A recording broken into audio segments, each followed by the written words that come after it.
Na hizi ni habari njema za ufalme wa mbinguni. Na usiogope. Na ndio maana Yesu Kristo alifunuliwa, akaja akaleta habari njema. Anasema Roho wa Bwana yu juu yangu kwa ajili ya kufungua waliofungwa, kutangaza habari njema.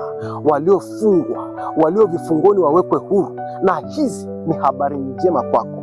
Hakika yake utamuona Mungu katika maisha yako akileta habari njema na si habari mbaya katika nyumba yako hiyo hiyo, kama ilivyokuwa kwa wachungaji wale wale katika nchi ile ile.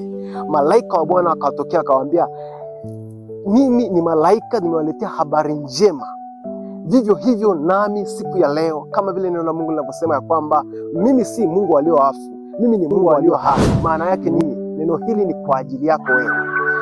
Habari njema zitakuwa ni habari kuu kwako, kwa habari ya wewe Mungu kukumbuka katika uzao wako, kukukumbuka katika nyumba yako, kukukumbuka katika shamba lako.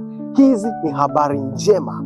Umezoea habari lakini si njema. Hizi ni habari njema za ufalme wa mbinguni, ya kwamba Yesu Kristo anakupenda, ya kwamba Yesu Kristo amekuja kwa ajili yako wewe.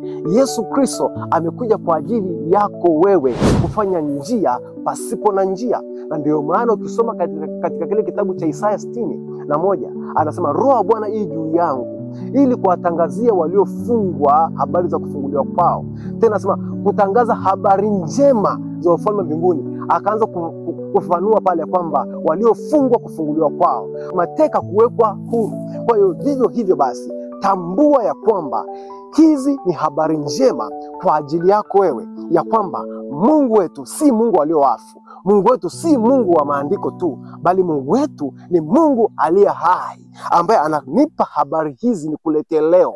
Malaika ambaye ameleta habari njema, habari za kufunguliwa, habari za tumaini, habari za kuwekwa huru, habari za kufunguliwa. Hakika yake utawekwa huru. Hakika yake hizi ni habari njema kwako leo na siku zote. Hakika yake, fuatana nami, utamuona Mungu katika maisha yako akileta habari njema na si habari mbaya.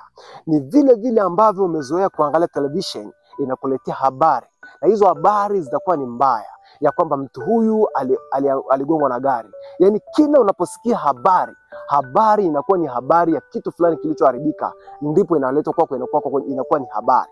Lakini hizi ni habari njema kwako wewe, habari za furaha, si habari za kukuumiza moyo, habari za kuinuliwa, si habari za kukurudisha nyuma, habari za kukutia moyo na kusonga mbele kile inapoitwa leo. Yesu Kristo na hapewe sifa milele. Amen, amen, amen.